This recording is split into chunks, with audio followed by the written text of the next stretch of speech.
We see it in the field when we're dealing with our clients. So I know there's some truth to that. But what a time saver, and what a way to also add that added layer of protection.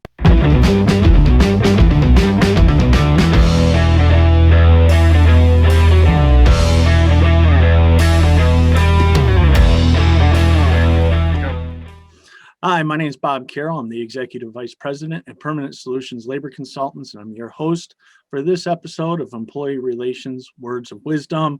And I'm glad to be joined today by Brandon Sullivan of DMPayroll, who is a Senior District Rep. Correct, Brandon? That's right, Bob. Thanks for having me. So we're going to talk today, and just so everybody knows, Brandon is an expert in payroll. And Brandon, what are we going to talk about today? You had a unique take, and I wanted to have you on. Yeah, there's a few things whenever I meet with business owners and companies that are just kind of eye-opening situations, different inefficiencies that are going on within organizations that maybe they haven't considered other options for. So just wanted to touch on a few of those. So what would number one be? So the first one is having remote onboarding options. And really the issue here, sometimes this is an inefficiency, sometimes it's something that's more required within a company, but especially during these times, having the ability to onboard new employees and hire people without having them physically be in your office is pretty important. It's important for a couple of reasons. I mean, the main one is that you're putting the burden on the employee to get all the correct information. If you provide the employee a way to capture all the employee documents, provide their social security number, provide their name, you're eliminating a second step of having a payroll manager or an HR manager key that information into a system. So the information is coming directly from the employee, and you're eliminating the need for an HR person to spend the time keying in that employee information. Okay, what would number two be? The second one is maintaining paper records. So this kind of ties in with the first one, actually. So a lot of companies we still see having big paper file cabinets full of paper personnel files. With a solid electronic onboarding system, that'll actually capture all those documents for you and store them in folders by employee.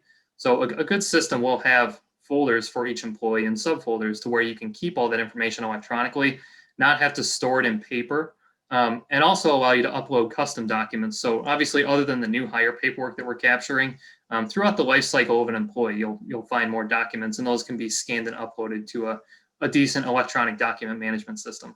It's kind of crazy. Here we are in 2021, and people still are doing it on paper. And yeah, Brandon, we see it in the field when we're dealing with our clients. So I know there's some truth to that. But what a time saver, and what a way to also add that added layer of protection, that you have all the proper documentation in the right places. Yeah, it definitely makes it easier to access the documents. And like you said, the protection is very important too. And making those documents electronic really adds that layer. Right. And number three would be?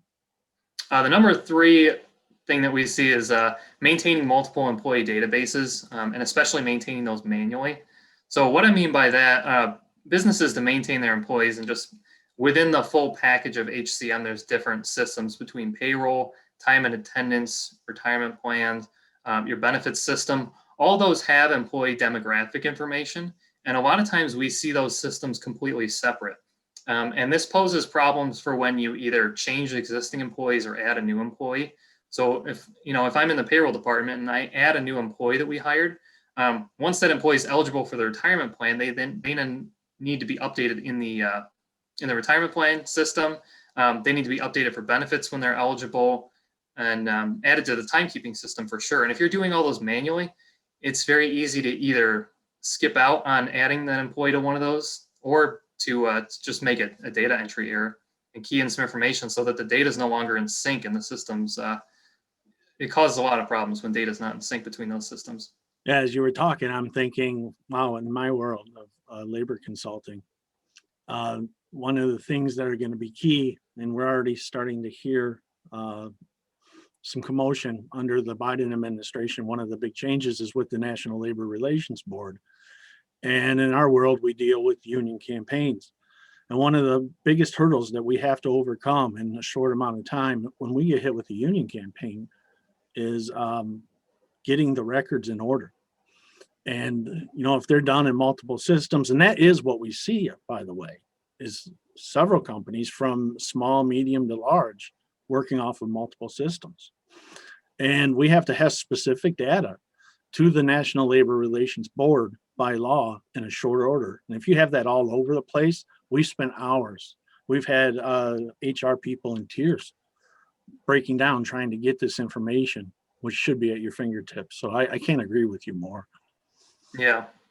Yeah, and I'm not suggesting that you eliminate multiple systems. That's not always a good idea. But what I am suggesting is that you have those systems communicate with each other so that one system is the system of record, and then that updates the rest of the systems from there through a rules-based system. So typically we see that as payroll. And when you enter a new employee to payroll, the payroll software then spiders that information out through API, through FTP site pickup, whatever the case might be. That data is updated in your other databases without having a human being the one keying that data in. Yeah, again, it's that touch of your fingertips, that one touch, get the data. It's very, very important. So let's do number 4. Okay. Yeah. So number 4, along the same lines of eliminating manual data, is creating complicated reports manually. And there's a few specific ones that companies are producing. Larger companies have to do what's known as the EEO reporting, component 1 and component 2. We find that a lot of organizations are still compiling and creating this report manually.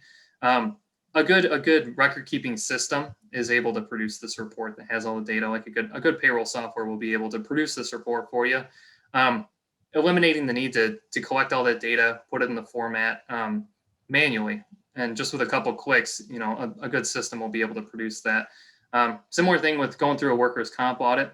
That is a very, very time-consuming process typically, where you're pulling in all the wage data for a period that's typically not based on a calendar year, and then having to back off all the wages that aren't subject to the workers' comp insurance for purposes of the audit.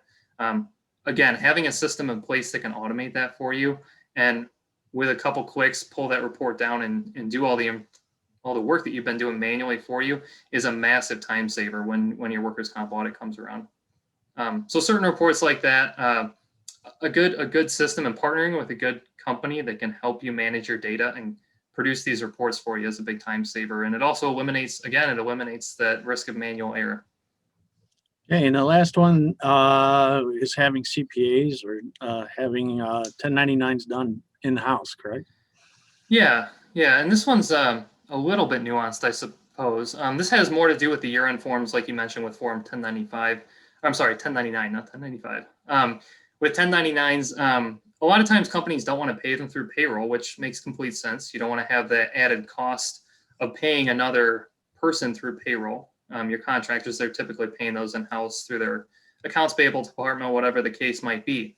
But a lot of companies don't know that typically your payroll company can produce the year-end forms without actually having paid the contractors through the payroll software.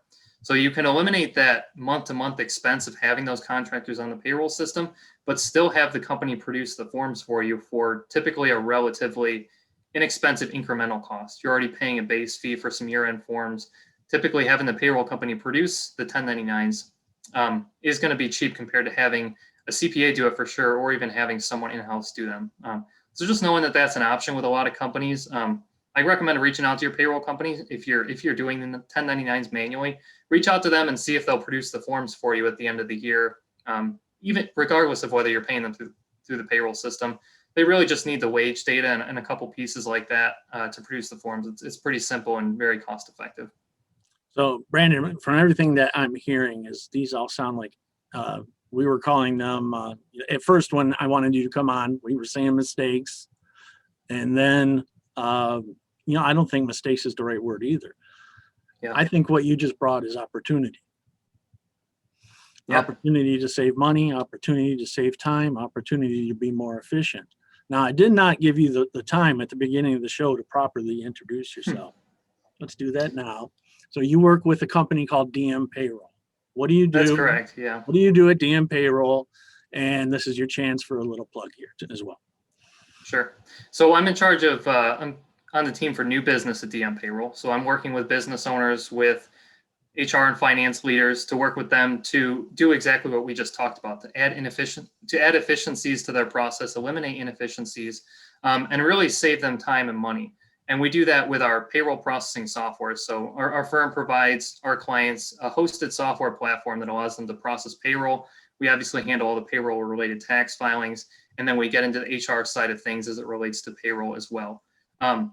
And we are a custom software company, so these efficiencies that we can add are really, really easy to do with DMPayroll. We have a staff of developers, so we do put those integrations in place between your accounting software and payroll, between your retirement plan and payroll, so that we can have that true hub and spoke model where you're adding an employee to payroll and then it spiders out to all the other systems.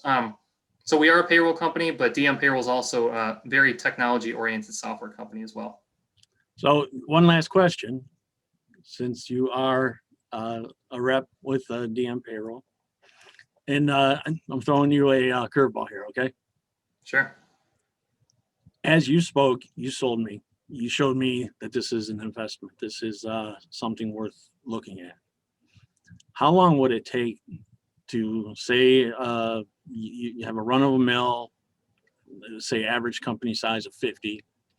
How long would it take to implement something like what you're talking about, to put just these 5 things into practice so that you have a more smooth operation and you are making the most of your revenue?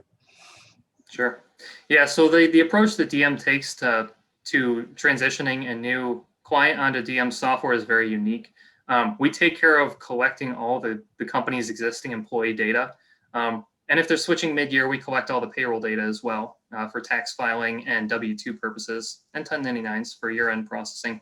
But basically, we take on the burden of that work to prepare DM software for the client, which is somewhat atypical for the industry. Usually, the burden is put more on the company to collect that data. But to answer your question, we typically only need about 2 to 3 weeks for the payroll and the pieces that we talked about today to really get up and running.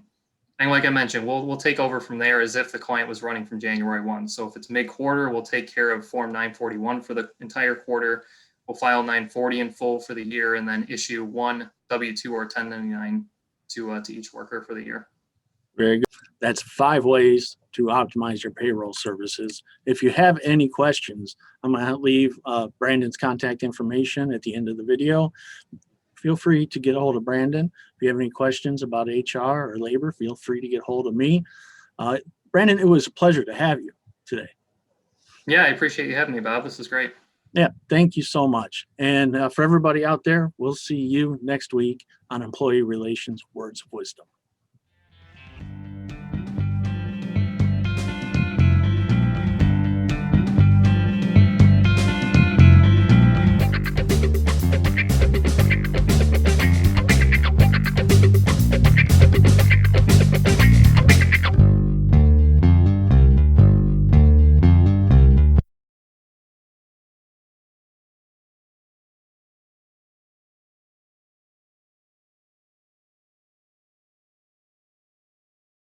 To also add that added layer of protection.